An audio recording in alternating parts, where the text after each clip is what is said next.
आप सभी का हमारे YouTube चैनल में स्वागत है। मैं अभिषेक तिवारी। कल तक हम लोगों ने ये देख लिया था कि आग्नेय चट्टानों का निर्माण कैसे होता है, ठीक। उसके बाद अवसादी चट्टानों के बारे में भी हम लोगों ने थोड़ा सा डिस्कशन किया था कि अवसादी चट्टानों का कंटेंट कैसे रेडी होता है, कैसे उनका निर्माण होता है, ठीक। अब उसके बाद हम लोग देखते हैं अवसादी चट्टानों का प्रॉपर संगठन और निर्माण प्रक्रिया किस तरह से होती है। इंपॉर्टेंट चीजें हैं, आप लोगों के प्रश्न पूछे भी जाते हैं और कोशिश मेरी यही है कि जहां से आप लोगों को मैक्सिमम अभी प्रश्न पूछे जाएं, हम वही चैप्टर आप लोगों के साथ डिस्कस करें, ठीक। तो चलते हैं हम लोग अपने टॉपिक पर। तो हम लोगों का टॉपिक है आज का अवसादी चट्टान है। अगर हम अवसादी चट्टानों की बात करते हैं तो अवसादी चट्टानों को निर्माण अगर बात करें तो निर्माण कैसे होगा। सबसे पहले आपकी आग्नेय चट्टान है, आग्नेय चट्टान के बाद अवसादी चट्टानों का निर्माण होता है, फिर उसके बाद रूपांतरित चट्टानों का निर्माण होता है। इस क्रम को आप लोगों को पता है, ठीक है। आग्नेय चट्टान में थोड़ा सा ब्रीफ कर देता हूं पुराना, जिससे आप लोगों को जुड़ने में आसानी होगी और समझ में भी जल्दी आने लगेगा कि आग्नेय चट्टानों का निर्माण लावे से होता है। ज्वालामुखी द्वारा उत्पन्न लावे से आग्नेय चट्टानों का निर्माण होता है, जिसके कारण उसमें किसी भी प्रकार के अवशेष नहीं पाए जाते हैं। अब आग्नेय चट्टानों के बाद आता है अवसादी चट्टानें। अवसादी चट्टानों का नाम ही है अवसादों से निर्मित, अर्थात विभिन्न प्रकार के अवसादों से अवसादी चट्टानों का निर्माण होता है। ये कह लें कि आग्नेय चट्टानों के भी कंटेंट होंगे इसमें, ठीक। रूपांतरित चट्टानों का भी होगा कुछ इसमें अवसादी चट्टानों में, ठीक। तो आग्नेय और रूपांतरित चट्टानों तथा वायुमंडल या आपकी पृथ्वी पर स्थित सभी प्रकार के वो व्यर्थ पदार्थों से इसका निर्माण होता है। व्यर्थ पदार्थों की अगर हम बात करते हैं तो व्यर्थ पदार्थ कौन से होंगे, तो सबसे पहले अगर हम बात करते हैं तो व्यर्थ में आपके क्या हो जाएगा, पेड़ पौधे के टूटे हुए पार्ट, ठीक, टूटे हुए पार्ट। दूसरा, जीव जंतु जो मर जाते हैं उनके हड्डियां या उनके अस्थिपंजर, ठीक, वो हो जाएंगे आपके। नेक्स्ट पॉइंट पे अगर हम बात करते हैं तो इसके अलावा डस्ट पार्टिकल्स होते हैं, धूल कण होते हैं।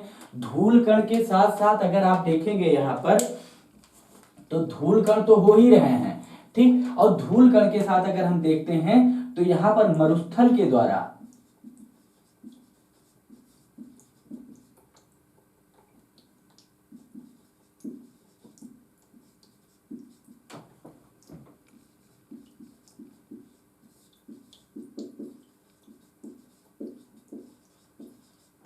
इसमें बालू के कण भी आते हैं, मरुस्थलों के द्वारा उत्पन्न बालू के कण या नदियों के द्वारा लाए हुए बालू के कण, क्योंकि नदियों का उद्गम स्थल अगर देखा जाए तो पर्वतीय क्षेत्रों से, पर्वतीय क्षेत्रों में जब पत्थर आपस में घर्षण करते हैं तो टूटते रहते हैं छोटे छोटे बारीक कणों में, और इसी के कारण आप नदियों के किनारे देखते होंगे तो बालू के ढेर लगते चले जाते हैं।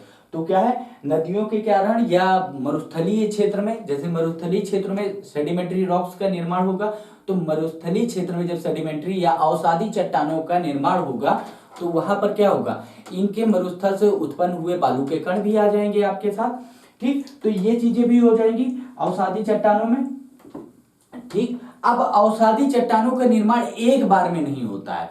अब यहीं पर बात होती है आग्नेय चट्टान और अवसादी चट्टान में अंतर।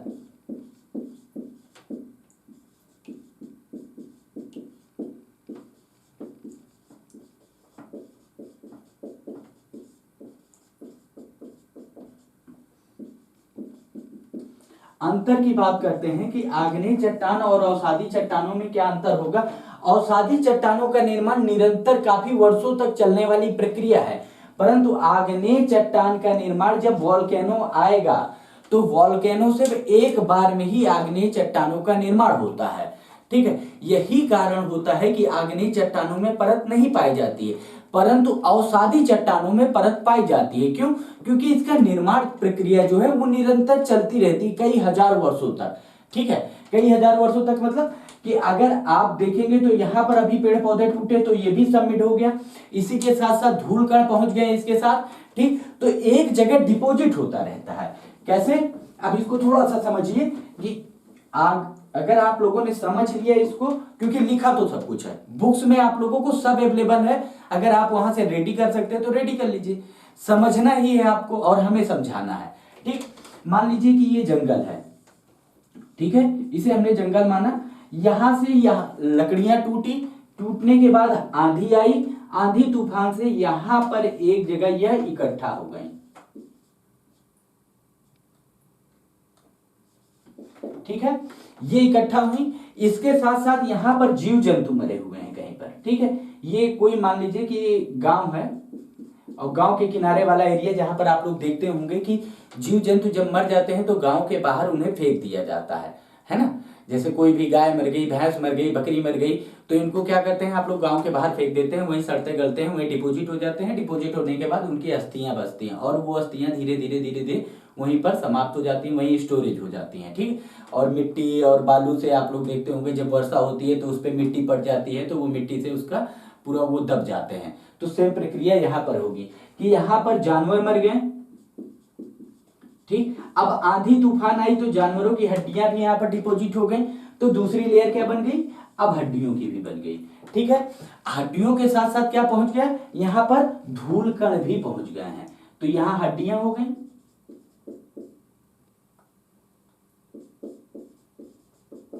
प्लस धूल कण हो गए।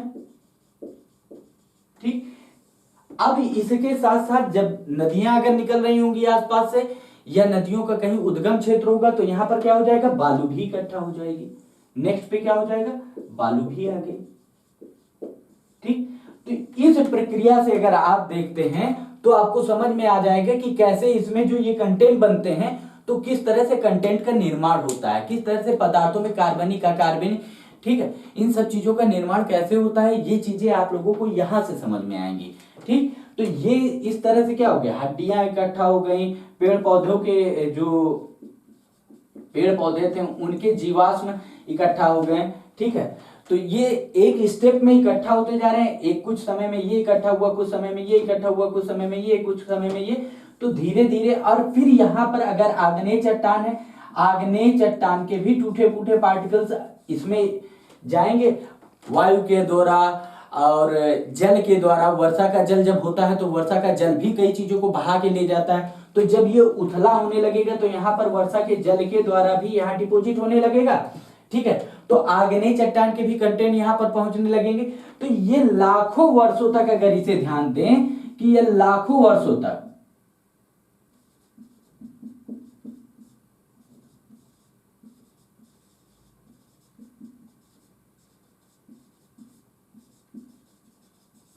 ठीक है, यह प्रक्रिया लाखों वर्षों तक चलती रहती है। जब लाखों वर्षों तक चलती रहती है तो इसमें आप लोग ये ध्यान देने वाली बात है, इसके पश्चात ही आपकी अवसादी चट्टानों का क्या होता है, निर्माण होता है।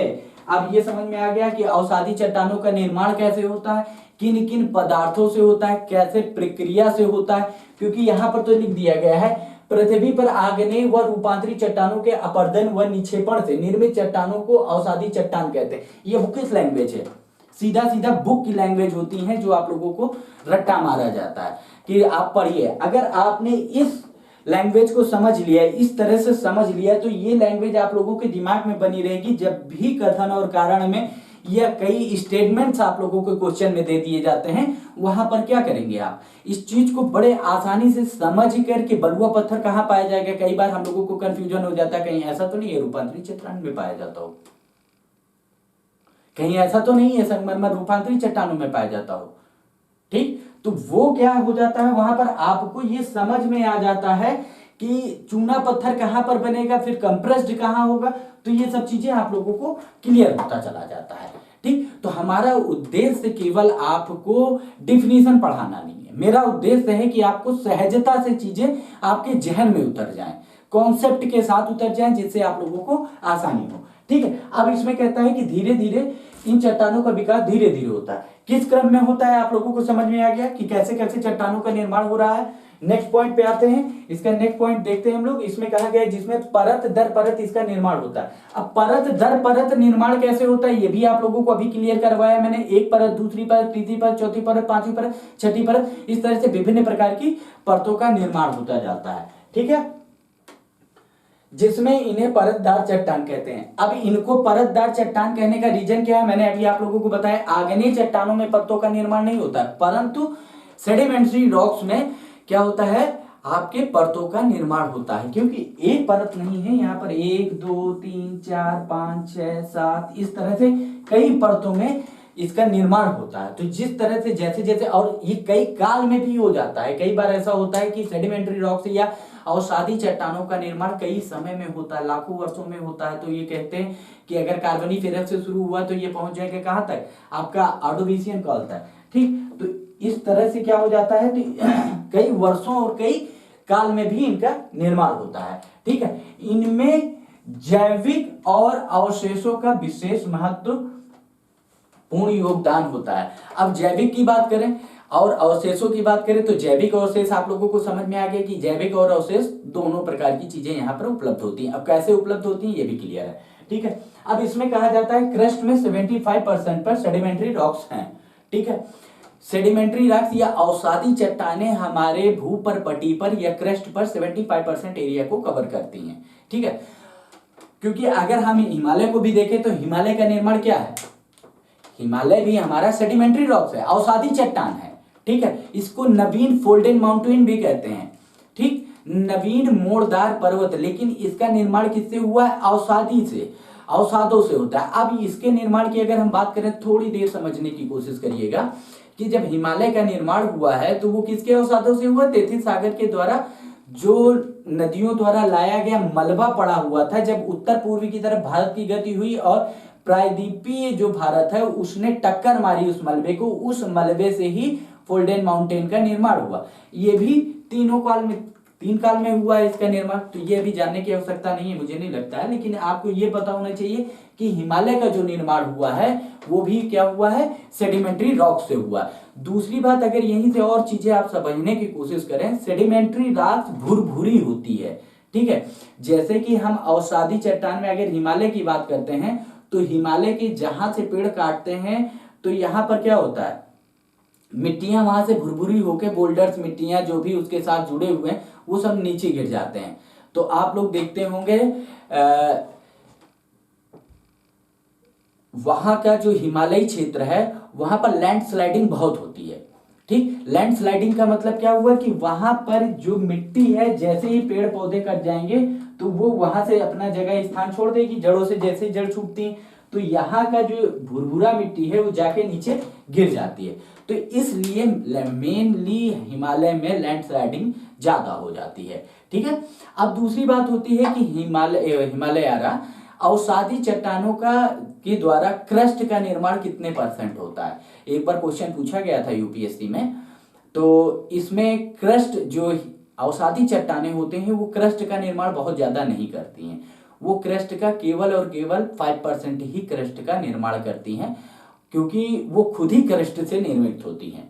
ठीक है, नेक्स्ट चीज पे आते हैं। अब आते हैं अवसादी चट्टानें कितने प्रकार की होती हैं। ठीक है, अवसादी चट्टानें 3 प्रकार की होती हैं, अकार्बनिक, कार्बनिक और रासायनिक क्रिया से निर्मित अवसादी चट्टानें।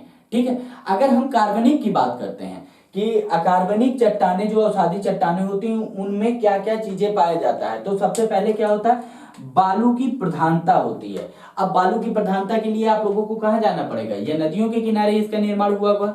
ठीक है, नदियों के द्वारा लाए गए निक्षेपों से इसका निर्माण हुआ, अकार्बनिक तत्वों से। ठीक, तो ये क्या होगा, बालू की प्रधानता होगी, तो यहां पर जहां पर बालू की प्रधानता होगी वहां पर क्या होगा, बलुआ पत्थर का निर्माण होगा। तो यहां पर क्या हो जाएगा, बलुआ पत्थरों का निर्माण होगा।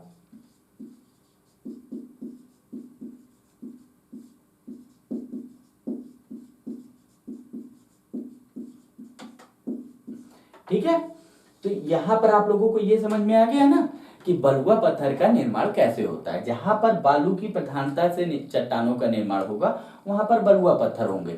अब लाल बलुआ पत्थर होता है या भूरा बलुआ पत्थर होता है, बलुआ पत्थर होगा अभी। ठीक है, आप लोगों को इतना जानना है, फिर जहां जहां जो चीजें आएंगी मैं बताऊंगा। नेक्स्ट पॉइंट पे, किले की प्रधानता। क्ले की प्रधानता का मतलब क्या होता है, नदियों के लाए गए निक्षेप, नदियों के द्वारा लाए गए निक्षेप या अवसाद। ठीक है, नदियों के द्वारा लाए गए निक्षेप या अवसाद तो ये कैसा हो गया, यहां पर चिकनी मिट्टी पाई जाती है।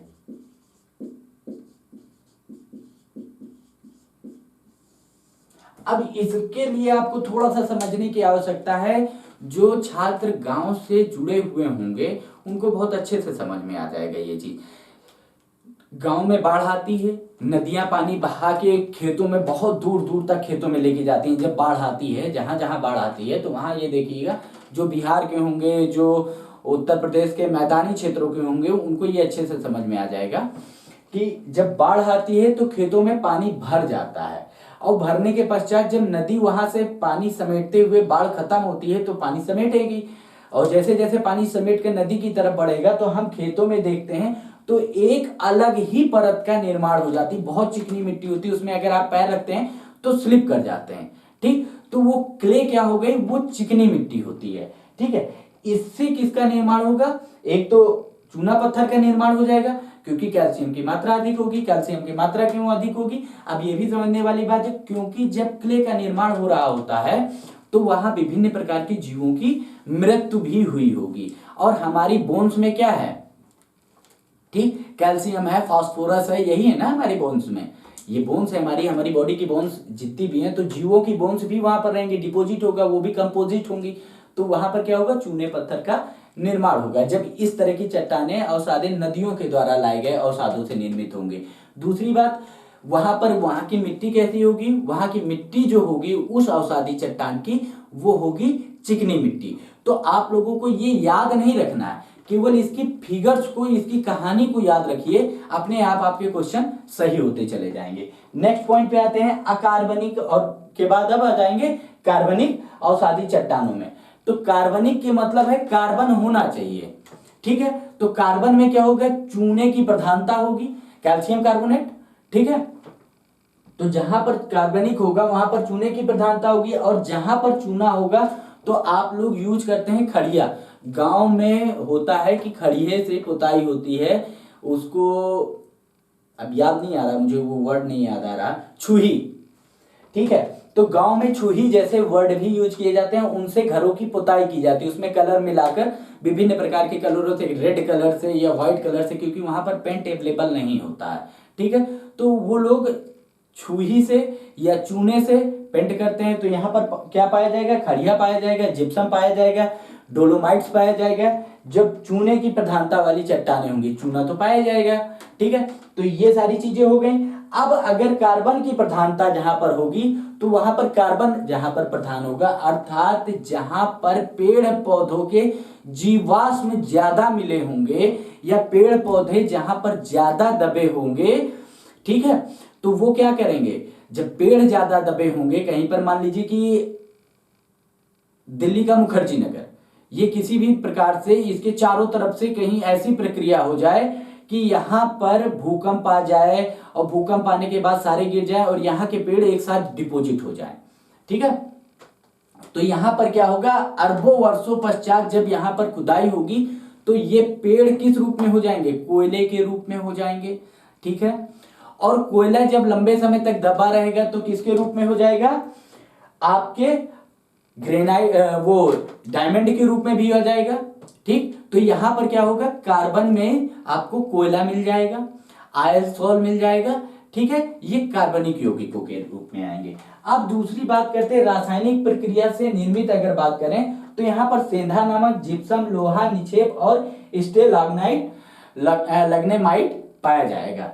ठीक है, तो ये रहा इसकी कंपोजिट प्रक्रियाएं कि कैसे इसका निर्माण होता है। नेक्स्ट पॉइंट पे आते हैं, जब इनका रूपांतरण होता है कि जो अवसादी चट्टानें हैं ये लंबे समय तक, इसमें और भी परिवर्तन होता है रूपांतरित चट्टानों में, तो सेल जो होते हैं वो स्लेट का निर्माण करते हैं। चूना पत्थर जब लंबे समय तक दबा रहेगा तो वो किसका निर्माण कर देगा, संगमरमर का, क्योंकि ये भी संगमरमर किससे निर्मित होता है, चूना पत्थर से ही निर्मित होता है। लंबे समय तक दबा रहा, रासायनिक प्रक्रियाएं होती रही, ठीक, उसी के अंदर होता है, ये सारी प्रक्रियाएं होती रही, तो उससे क्या हो गया, संगमरमर का निर्माण हुआ। बलुआ पत्थर से क्वार्टजाइट का निर्माण होता है। बिटुमिनस कोयले से क्या होता है, ग्रेफाइट या ग्रेफाइट और हीरे का निर्माण होता है। ठीक है, हीरे का निर्माण होता है। आपका जो कोहिनूर का हीरा है वो कहाँ से, पन्ना की खानों से ही मिला है ना। तो ऐसे ही बड़े बड़े हीरे भी मिल सकते हैं कभी, फिर दोबारा कोई कोहिनूर आए हमारे जिंदगी में। ठीक है, आते हैं रूपांतरित चट्टानों की बात करते हैं। तो रूपांतरित चट्टानों का नाम से ही समझ में आता है इसके रूप में अंतर हुआ है। ठीक है, तो अब रूप में अंतर की बात करें, अगर हम किसी के भी रूप में अंतर हो, जैसे एक कॉमन सा आदमी की बात करते हैं, ह्यूमन नेचर में।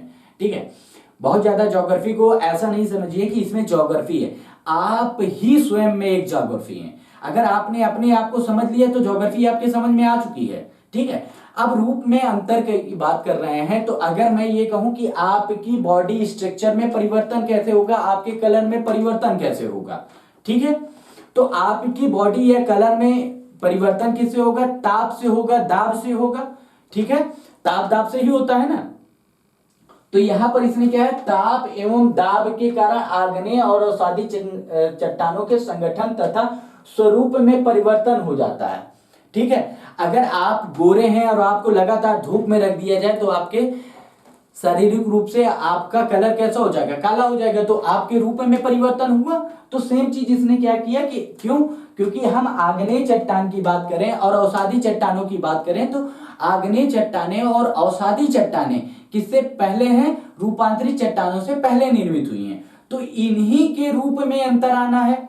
ठीक, बेसिकली रूपांतरण किनका होता है, बेसिकली रूपांतरण होता है आग्नेय चट्टानों का, क्योंकि इनमें टूट फूट कई समय बाद होती है। तो इनका क्या, जैसे आप देखते होंगे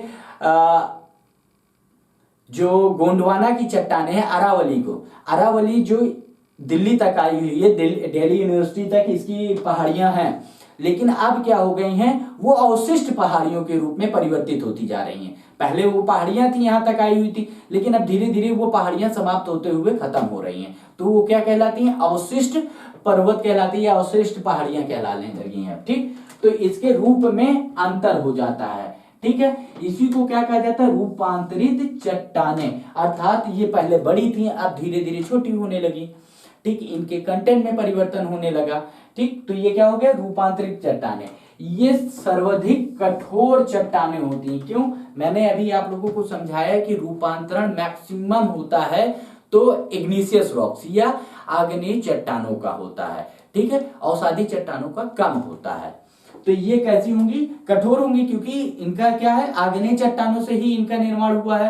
ठीक, तो ये क्या होंगी, कठोर होंगी। और मूलतः आग्नेय चट्टानों में जीवाश्म नहीं पाया जाता, तो इनमें भी मूलतः जीवाश्म नहीं पाया जाएगा। लेकिन जब यह अवसादी चट्टानों से इनका रूपांतरण होगा तो इनमें जीवाश्म पाया जाएगा।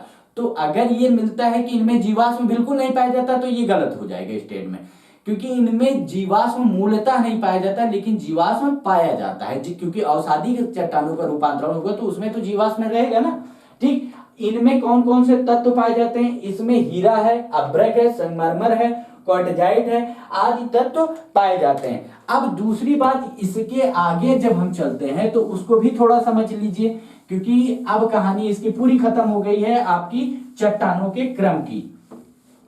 ठीक, तो हम अब इसके बारे में थोड़ा सा और डिस्कस कर लेते हैं, जिससे आप लोगों को और क्लियर हो जाएगा। ठीक, तो अब हम बात करते हैं कि सबसे पहले कौन सी चट्टानें आई, आग्नेय चट्टान।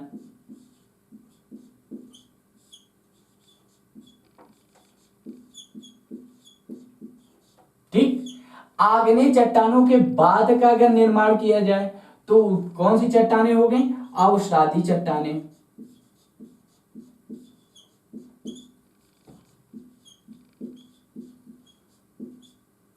ठीक, अब अवसादी चट्टानों के बाद देखा जाए तो रूपांतरित चट्टानें हुई।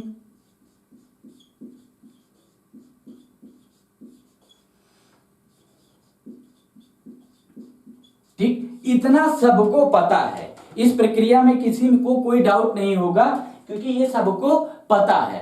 ठीक है, नेक्स्ट पे जब चलते हैं हम रूपांतरण के बाद, तो फिर रूपांतरण का जब अपक्षय अपवर्तन होगा, अगर हम कहें अब अपक्षय, ये सब किससे हो रहा, अपक्षय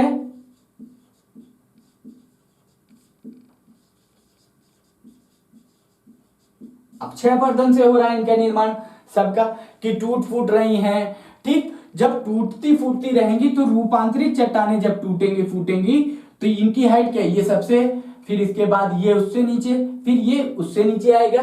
अब जब रूपांतरित चट्टानों का अक्षय पतन होगा तो क्या बनेगा, पठार का निर्माण होगा। ठीक है, अब क्या बनेगा, पठार का निर्माण हो जाएगा। जब पठार का निर्माण, अब जब पठार का अक्षय पतन होगा तो मैदान का निर्माण हो जाएगा।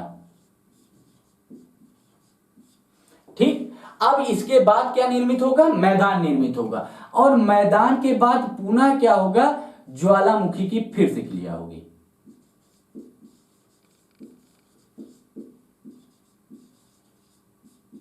प्रक्रिया, देन अब क्या हो गया, फिर से अग्नि चट्टान का निर्माण हो गया।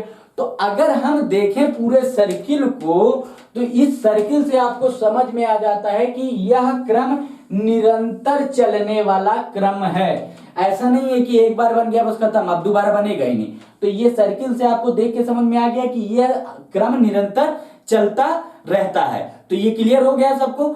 अब इसमें किसी को भी सिंगल डाउट हो तो आप लोग वीडियो के कमेंट सेक्शन पे जाकर कमेंट करिए, मुझे बताइए, जो भी जिसकी सिंगल प्रॉब्लम होगी हम उस पर भी वर्क करेंगे और कोशिश ये होगी कि किसी को एक सिंगल प्रॉब्लम ना होने पाए। चलिए, और कोशिश करिए चैनल को सब्सक्राइब करिए, वीडियो को लाइक करिए और सबके साथ शेयर करिए। ठीक है, चलिए, थैंक यू, मिलते हैं नेक्स्ट क्लास पे।